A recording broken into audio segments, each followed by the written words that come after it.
Welcome, everyone, and a very, very happy New Year to you all. This certainly wasn't the way that I was expecting to start our New Year's celebration at our center.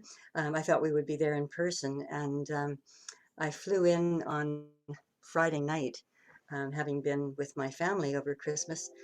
And when I was at the Calgary airport, I started to realize really just how serious all of this was. We were in our own little bubble all of Christmas, and a lot of people in Banff had COVID or have it. Um, all of my grandchildren's friends that they called, every single one of them were in at home with COVID. The good thing was it was minus 26 to minus 40 all of the time. So Oh, we were able to just be together in that cocoon and to enjoy one another's company and to, play some board games and watch some movies and cook and eat and just visit. So it was a very, very happy Christmas time for us, and I hope that each of you has shared that kind of Christmas as well, where you're just with people you love and having a really wonderful and meaningful time. When I got to the Calgary airport, as I say, I started to realize just how serious everything was, despite what was going on in Banff. And there were one third of the WestJet flights were canceled, and just one by one, I saw a red line go through various flights. Couldn't figure out what was going on, and then all of a sudden, there were long lineups of people who were waiting to get hotel accommodation and meal vouchers and so on. And I spoke to the agent at the gate, and she said that 60 WestJet crew members had tested positive at the airport. There's a place where all of the crew goes before they board. They're tested, they get on board, and then they get a call on their cell phone to let them know the results of the test. So there was one flight that was completely full. Everybody was on, and the pilot got a call saying that he tested positive. And so everybody had to deplane, and they were all standing in line. There were hundreds of people everywhere standing in line. And my flight was delayed for 90 minutes. I came home from Banff to Calgary to Edmonton to Victoria, and I got into Edmonton with 2 minutes to spare before my flight to Victoria was to take off. We're flying in a Dash 8, so we got off in minus 30-degree temperatures onto the tarmac. And there happened to be a Scottish WestJet person at the foot of the ramp. And I said, I have to get to Victoria. Um, and it's only 2 minutes. She said, I'll get you there. I'll get you there. Come with me. Anyway, we went inside and she hijacked an electric cart.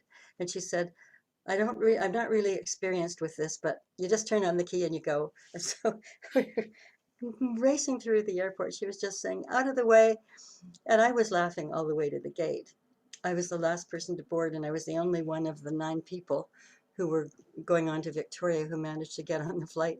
And I was just saying, thank you, God. But it was really that sudden realization because I hadn't known anybody who had COVID. I hadn't experienced that kind of chaos around it. And so I started talking to some of our people, and many people were not very comfortable with being in person this morning. So I thought we'll wait and see what Dr. Bonnie Henry has to say on the 18th of January, which is kind of a critical date. Also, I had an email from Carol Turnbull at the Cook Village Center, and she said that anybody going in could not sing or speak um, or enjoy. I'm not sure that she said food, but anyway, that our fellowship would be compromised following the service. So it was starting to look like it was just going to be very complicated. And in fact, once it was canceled and we have gone to Zoom, I've had emails from a number of people just saying, "Oh, thank you for doing that." So there are people who have been concerned about it. So here we are, and we're in a brand new year, and and I think that rather than dwelling on what has been and some of the challenges around us, let us just look to a truly happy time and making it happy by the choices that we make. And that really begins often in my life with some great music. So I invite Darlene to share some of hers with us this morning as we get started. Thank you, Carrie. So, as we reflect on the year and look forward to a new year, this song came to me and I thought I would share it with you this morning. And it is called Always Remember to Dream.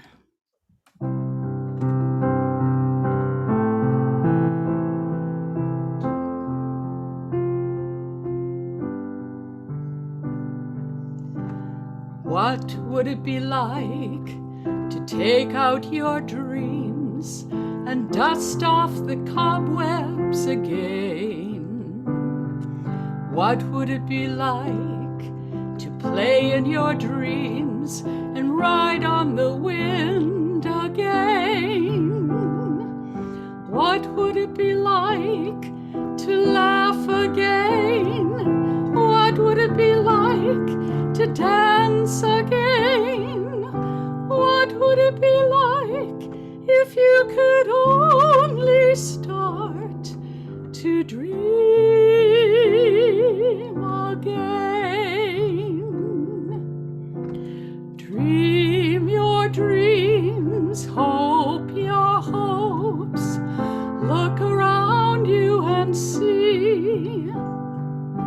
Sing your song, dance your dance. Be the best you can be. Think your thoughts, live your life, and remember to see all that life brings to you. Always remember to dream, dream. Always remember to dream.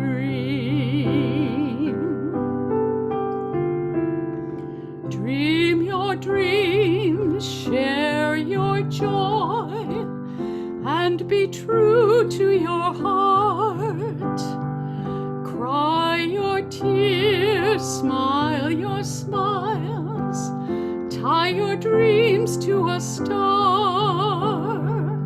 Give your gifts, take your time as you flow with the stream of life. Give back what it gives to you. Always remember to dream, dream. Always remember to dream.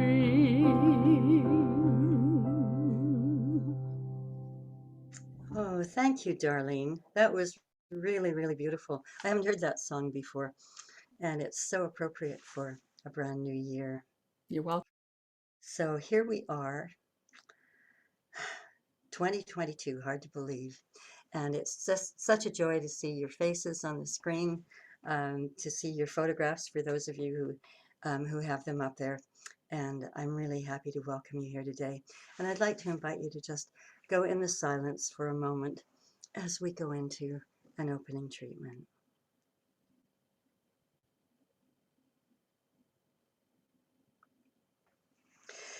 Knowing that God is all there is, we align with the Holy Presence within as we enter this new year quietly, thoughtful of who we are to ourselves and to others, mindful that our steps make an impact, our words carry power. And so today and going forward, we choose to walk gently. We choose to speak after we have listened well.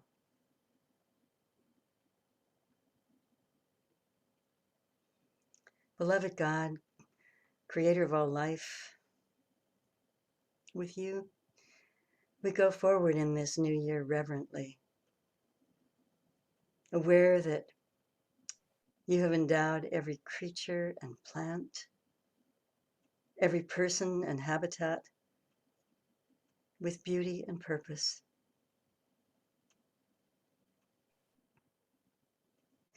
We regard the world with tenderness. We honor rather than destroy.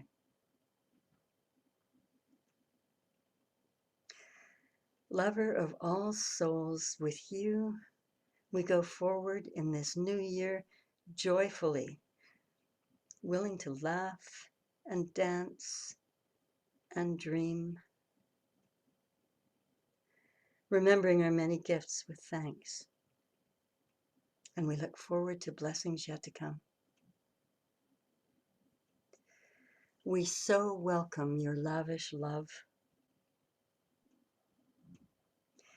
In this new year, may the grace and peace of the one living God bless us now and in the days ahead. And so it is.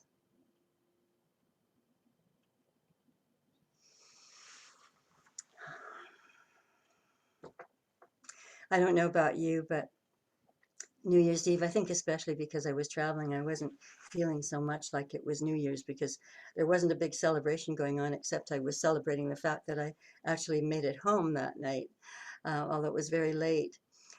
But when I woke up on New Year's morning yesterday, I just felt this lightness in my being. And, and I really had the feeling that I had this brand new slate, that everything else was just behind me, no matter what it was. And it was so liberating to feel that way. And I took some time to just sit with that and to just feel it. And I was thinking, it's kind of like the new year is like a new baby being born, and born with all of the potential and all of the possibilities of everything good that we could have in our lives if we choose to do so. And if we make choices along the way that really enable us to be in a happy space, rather than dwelling on the past, dwelling on things that have been challenging and difficult.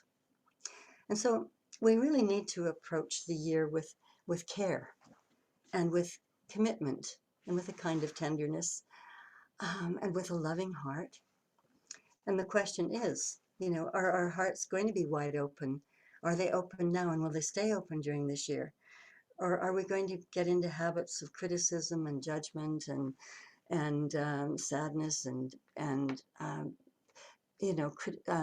really being critical of others as we go along, and perhaps critical of ourselves too, lacking forgiveness for others and for ourselves?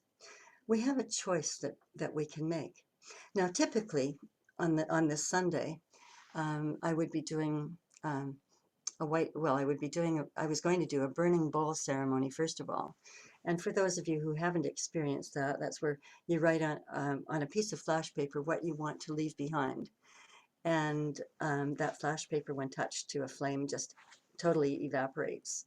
And that's a symbol of you releasing whatever it is that you want to release. And then I was going to do a white stone ceremony as well. I have these beautiful flat white stones from Jerusalem, and they symbolize a new beginning. They symbolize a new life. And I was going to take us through a meditation for that.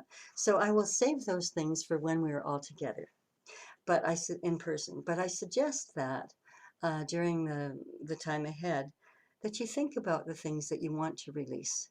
The things that you didn't like about the year past, the challenges, the problems, whatever it happened to be, to just allow those things to go. Certainly, some people experienced things that were much more challenging than others. And it's not to ignore those things. It's not to ignore that they happened. But now is the time that we get to choose how we're going to feel. And it's that feeling nature that is creating what it is that is going to happen for us in the future. As conscious beings, spiritual beings, we know that every moment is a new beginning. It's not just January 1st at midnight. Every moment is a new beginning. So if we find ourselves kind of slipping back a little, we can always choose to start again, right where we are, right in that moment. But we really need to understand whether or not our hearts are open and feeling love and feeling happy and feeling that goodness. And that's something that takes some exercise sometimes. And so I find that if I'm feeling a little bit sad, or if there's something that's troubling me, the best thing that I can do is really to go into some prayer, into some meditation, um, and also, to think about some of the happy things that I have experienced in my life, so many of them, until I'm allowing that feeling to grow within me. So I'm feeling that happiness. So I'm feeling the love for those people I have loved so dearly through the years and continue to love, and and allow that to percolate. Sitting in a quiet meditative state and allowing those feelings to come forward starts to build and grow. It's like a spiritual gym. If you go to the gym to get your body strengthened and to get physically fit, this is being spiritually fit when we pray, when we meditate. And if there is forgiveness that needs to happen, this is the best time to do it, not to carry things around with us for the coming year. And I've shared before that, uh, for me, and I would hope for you as well, if you haven't found a way to do this efficiently, I'd like to share with you something that I learned on my own a few years ago. Actually, it's about 10 years ago. And I have shared it before, but I think being the new year, I'm going to share it again. And there are a few people here who weren't with us in the past. Um, there was a young man who was working with me, and he was incredibly rude to me. Just all of a sudden, out of the blue, he had come from school and was helping out at my daughter and son-in-law's business. And he said to me, "Oh, I don't know what's the matter with you. I really don't like you. You're just this little happy Mary Poppins person. You're always laughing. You're always happy." And, and I looked at him and I said, "I think you have a bit of an attitude going on here." But it really upset me and it really hurt me. And I was just going home. I was just leaving. And I got home, and I just had that boiling up in me. I was angry. I was hurt. Was really upset with this kid who was 18 years old, um, thinking, what a terrible thing to say, what a terrible thing to do. And then I said to myself, I don't want to be carrying this around with me for the rest of this night, or for tomorrow, or for a week ahead, or for the rest of my life. And so I sat down in a chair. I didn't know what I was going to do, but I just sat down and I thought, I'm going to sit here until this feeling is gone. And so I sat there and I started to pray. And basically, my prayer, the young man's name was Michael. My prayer was, uh, God, love Michael through me and love me through Michael. And I kept repeating that over and over again, just slowly, over and over again. Love Michael through me, love me through Michael. And thank you. It took 3.5 hours, but I was determined. It's the only time in my life I had ever done something like that. I was determined I would not carry this with me. And after 3.5 hours, all of a sudden, I felt everything clear, and I felt nothing but love for Michael. And I saw him the next afternoon, and he came racing up to me when he came in to the business, and he said, "Carrie, I'm so sorry. I don't know what got into me. My father has anger issues, and something was troubling me. I don't know what it was, and you were happy, and I just shouted at you, and I was really wrong, and I'm really sorry." And I said, all is forgiven, Michael. No problem. He left for northern Alberta to work for the summer after that. And in the fall, I was in a supermarket, and somebody came up behind me and put arms around me in a big hug. And I turned around and it was, and he said, "I'm so happy to see you. I've really missed you." Well, I just really choked, because it was the last thing that I expected, but it was totally healed.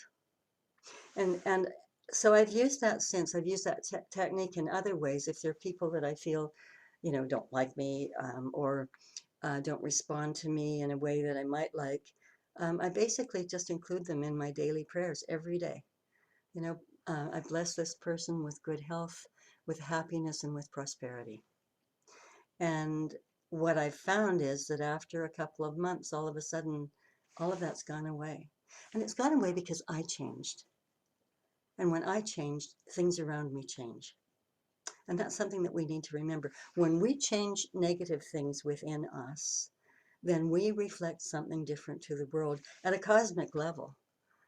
You know, it doesn't have to be through interaction with anybody, but what we will find is that when we're together with that person again or with those people again, that everything feels different, that we really have that love in our hearts. And so we need to cultivate that. And it's the best time of year to be doing that. You know, I don't know whether or not you make New Year's resolutions. I stopped making them a long time ago because I found, or for me anyway, New Year's resolutions require a lot of willpower, depending upon what they are, but they require a lot of willpower. And you'll notice, you know, if you're watching television at all, there'll be ads for gyms that are opening up, you know, come and get fit, and ads for diet programs. And you'll find the same thing on the internet if you're, you know, if you're browsing the internet for anything, all of these ads will come up. You know, it's a time where people are deciding that they're going to, you know, change their lives, they're going to change their health, they're going to, you know, do all of those things.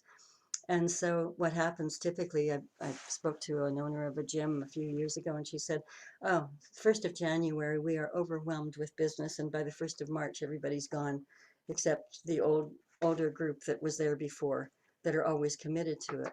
So commitment is something. It's really, really important. But the thing is that we're using our willpower and our ego minds when we're doing this, when we're making resolutions and when we're trying hard to keep them. And so what we really need is a change in consciousness, because with a change in consciousness, none of that is really important. You know, rather than saying, okay, I'm going to go to the gym and I'm going to lose 30 pounds and I'm going to get fit. Instead, you know, thank you, God, I accept perfect health as mine. I accept that I am happy. You know, when we do that kind of prayer, that kind of gratitude every day, our consciousness shifts. And so we automatically start doing things that are better for our health, that are better for our relationships with others. Because that's the place that it all happens. It's an inner thing. You know, how many times do we say it? You know, everything in life that we want to manifest comes from within, not from the exterior. And so often we dwell on the external and not on our internal lives. And again, such a good time to just be in that place to do that. I picked up a book at the airport when I was in Calgary. It's the 25th anniversary printing of The Monk Who Sold His Ferrari. Now, I never read it the first time around, and people kept telling me how much they enjoyed that book. But I never did pick it up. And I picked it up at the airport and was reading it on the plane. And I was really, really intrigued. I mean, it's perhaps not the best written book ever, but it has wonderful messages in it that are totally in alignment with what we teach and with our faith. But there was one thing that I really loved and that I intend to do this afternoon. If provided thing, well, I guess everything will be open, but I want to go over to the flower shop and to buy a single rose. You know how much I love roses. I always buy roses for our Sundays. But I just thought I'm going to buy a single rose for this week, because what the monk said in this book is that one of the best ways to really stay connected to God and to appreciate everything wonderful that is around us is to take a rose in a vase and every day, I mean, replace it as necessary, but every day just sit quietly and just look at that rose and notice every single detail in the rose. Notice how it opens, notice each petal, notice the stem, but peering deeply into the rose for about 10 minutes every day. And he said, what happens with that is you start to see the world in a different way. You start to look at everything in awe. You start to notice that everything is a miracle, that all of the beauty and wonder around us is. And it happened that when I chose our theme for this year, or my theme for this year for our center, It was before Christmas when I sent it to Lasia so that she could work with it. And it was living in awe and wonder and miracles. You know, we have lived through such challenging times, and we've been focused upon this virus and focused upon things that we can't do, and just, you know, the frustration of not being able to see people that we love, not being able to travel, all of those things. You know, let us just look at with awe and wonder at the miracles around us everywhere, because everywhere we look, we'll be able to see them when we practice this. And I was remembering forever ago when I took some art classes, some oil painting classes. And what I noticed when I was painting was that I started to notice everything in greater detail. If there are, well, I know there are some artists among you, and I'm sure that you can relate to this. I would stop and look at the bark on a tree, and I would see every little detail in the bark. And I would just feel such a sense of awe about it. When I stopped painting, got away from that, I stopped noticing things that way. And so I'm committed right now to getting that rose and to start doing that and to seeing everything as a miracle, you know, because everything is, when you think about where we came from, how we were born, how this earth was created, everything in it. There are miracles that abound. And so I want to make this a year of awe and wonder and miracles, and a year of joy and happiness for me, for my family, for you as much as I can. And I really want to focus on messages that help us to get to that place. The thing we need to remember is that prayers carry more miraculous power than resolutions do. Prayers and meditation and forgiveness and gratitude. You know, I've never really carried much anger with me. One of my daughters said, you know, why don't you ever get angry at anything? And I said, well, it's such a waste of time. It doesn't mean that I haven't been angry, but to me, carrying anger around as I was carrying around with Michael, as I said earlier, is a waste of time. It's a waste of energy, and it's not the way that I want my life to be. And you know, if if we want our lives to be different from the way they were yesterday, then you know what we have to do. We have to change everything, or we have to change things today. If we want to make a difference, if we want tomorrow to be different from today, we can't do everything the same way. As Einstein said, you know, that's insanity. And so it's a good time to reflect upon the things that we want to change, and then to allow ourselves to go into a contemplative place, to figure out how to do that, to start seeing things in a different way, to seeing things as they really are, the beauty and wonder, and to seek God in others. We might not like what they're doing, but what we know is that each one of us is spirit having a human experience, and each one of us has that power and presence within us. It doesn't go away. We go away from it, but it doesn't leave us. It is always there. And so let us honor that in others. You know, the namaste. God in me salutes the God in you, or recognizes the God in you, however it is you want to say that. Someone very close to me trekked into the base camp of Everest about 20 years ago now. And she was a young girl, she was 19. And she said that became so ingrained in her personality and in all that she did. She said all along the trail, whenever she encountered someone, there was always a namaste. Nothing else said, a namaste. She said it was a holy experience. So let us make this year a holy experience for us.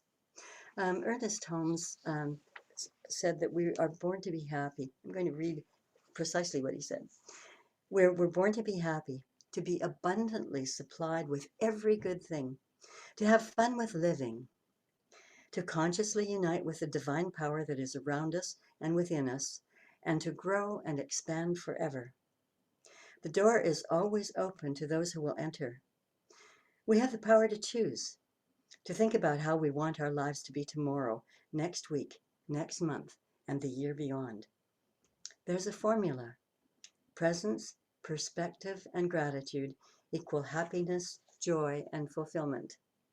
Again, presence, perspective, and gratitude equal happiness, joy, and fulfillment. So presence, we all know what the presence is. The presence is God within, is spirit within, the creator within, the intelligence within, whatever it is that we want to call it. And that presence is consciously available to us when we are conscious of it, when we spend some time communicating with it. It's always there. And it's basically our creative power, the power that is given us to create the lives that we want to live, to create something new, to change the way tomorrow will look, and the next day, and the next day, and the next, for the better, provided we're willing to do that. You know, we get to choose happiness as our birthright, and that's using the presence, choosing happiness. You know, when we've got a thought going on that is less than happy, to choose another way of being, to choose another thought, no matter how much misery we might be in, to say, I choose to be happy. You know, beloved God, pour your happiness through me. Pour happiness through me. Help me to pour happiness through others. You know, again, it's something like this, the same thing that I did with Michael. You know, until you start to feel it, until you start to find things that make you laugh. I mean, truly, you know, my trip home from my family could have been so exasperating. And that last leg, being on that cart, electric cart, with this woman with a Scottish accent telling people to get out of the way, I couldn't stop laughing. I laughed all the way. I mean, I could have been in terror that I wasn't going to make the flight, that I wasn't going to get back until goodness knows when.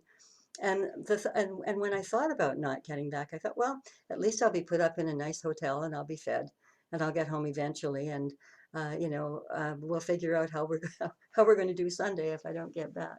But I'm not always like that. I'm just saying that as I was going into the new year and wanting to look at things in a different way, I have that as a reminder of just that spontaneity of the WestJet person who helped me, and of how much we laughed, or how much I laughed along the way. And so that's the presence, and with perspective, you know, perspective is really about the choices that we make. And Ernest Holmes said this about perspective: the way that we approach life is what it's all about, the choices we make. Let us identify with power, love, beauty, peace, and happiness, with abundance and success. If we are to bring happiness to others, we have to be happy ourselves. And what truly helps us with this is to accept that God is right where we are, and that there is a power for good in the universe, and we can use it. And that was the way that Dr. Holmes opened every radio show that he did. We are not disturbed by the things that happen, but by our opinion of the things that happen. Isn't that interesting to think about? We are not disturbed by the things that happen, but by our opinion about the things that happen. I always am saying to myself, too soon old and too late smart. But Ernest Holmes certainly brings us home to what's really important in his teachings. So, you know, we can look at experiences, at people in our lives who are going through wonderful things that we find to be miraculous in their lives. But that same kind of miraculous power exists in each one of us. You know, we can be self-made miracles by the way that we think. You know, we need to be in awe of this power and to give thanks. We need to remember that we are divine ideas in the mind of God, and we have that power within. We need to take a leap from living on the outside and to claim this truth about us, and to use this power, knowing that all of the creativity of the universe is inside each one of you, is inside everyone, and we can use it. There's an expression that I love, and that's about running toward life instead of away from it. I remember once saying to a dear friend of mine, I'm ready to run toward life. It was just before I entered my ministerial training. I'm ready to run toward life instead of away from it. And he said to me, and that will be the Olympics, and I will be holding the torch for you. And that just, that gave me so much joy. And I still think about that from time to time and think, I wonder if Andrea is still holding that torch. Uh, because that's the way that I want to live my life. I want to run toward it. I want to experience it to the fullest in every way. What was it George Bernard Shaw wrote? I can't remember the exact quote, but basically when we're at the end of our lives, that we're thoroughly used up. And there's somebody I think who wrote something about running through that gate, with a glass of wine in one hand and a piece of chocolate in another, and saying, "Yay, God, what a trip!" Um, you know, it's a wonderful time to start examining our feelings about these kinds of things, and to start projecting them into this new year, and to know that everything is possible still. It's not too late. And instead of thinking about fighting illness, as we so often hear people say, I'm fighting this, I'm fighting cancer, I'm fighting whatever, instead of that, um, to turn toward health. Just focus upon health, on what it's like to be healthy, remembering what it was like to be healthy if we're having a challenge, and allowing that feeling to take over, and notice the difference that it begins to make in our lives. To live in abundance consciousness rather than focusing on poverty, on what we don't have. To focus on peace and love rather than on fighting and on hating. I know that I make it sound like it's something simple, but just like going to the gym and getting our bodies fit, we need to do the work on it, and we need to change our consciousness. And once we change our consciousness, the rest is easy. We don't need to know how. We just need to know what. And God does the rest, I can promise you that. So in this moment, in this new year, let's look around us and be in awe, wonder at the beauty of the universe, and prepare for a new year of miracles. And so it is. So thank you for being here today. I would like to invite Darlene now to share some more music with us, and then I'll do a closing blessing. Thank you, Carrie, for a lovely message. And as you were speaking, this is the song that came to me, which wasn't what I had practiced, but this is what is meant to be expressed. And it's called I Am Open.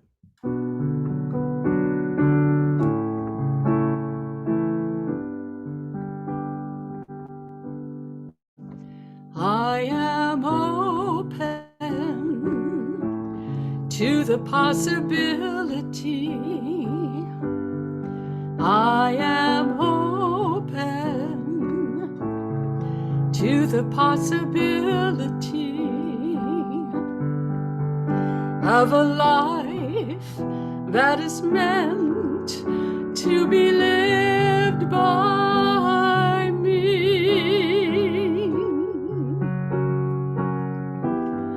I don't have all the answers now, but I'm willing to take it slow.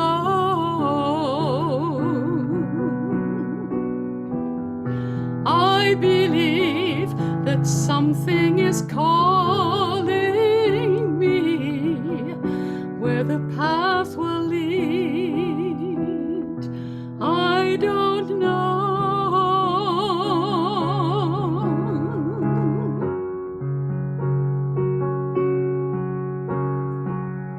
There's an open road as far as I can see.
thank you, Darlene. Is that a Karen Drucker song?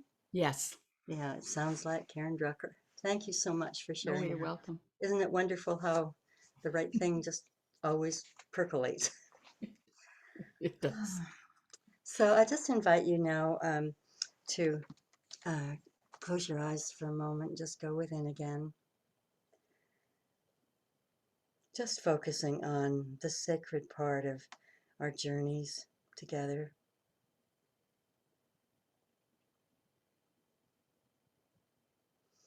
Feeling the presence within.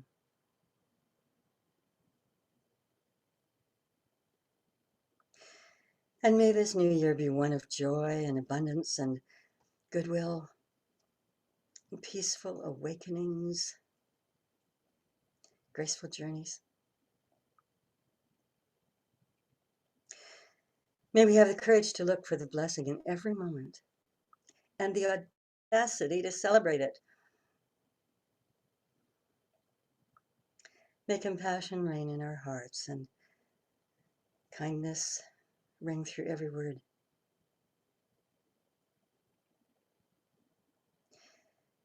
May our waking dreams be filled with joy and creativity and passionate pursuits.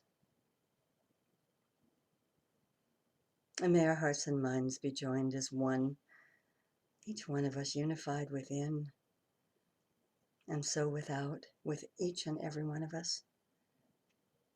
And may we remember we're all children of the earth, kindred spirits, brothers and sisters, members of a great family of love.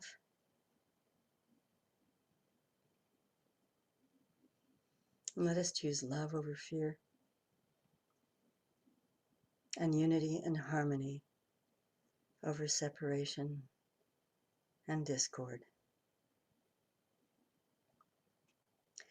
And let us have the strength to claim our true power, standing true in word and action and deed, and with firm resolve to be the change that we wish to see in this world. And may the children see the light of love in our eyes, and our elders be honored for the wisdom each bears. And may every heart trust that they are divinely endowed with the birthright to thrive and wake each day celebrating the gratefulness of life, that fullness of life. May we remember that heaven is within our hearts, and may we open our eyes to the sacred in all things. May we breathe prayers of thanks into each moment, and with reverence honor the gift this life brings.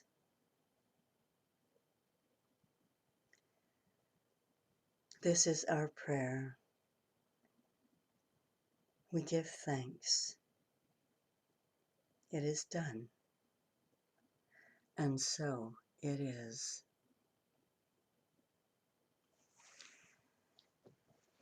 Thank you for being here today.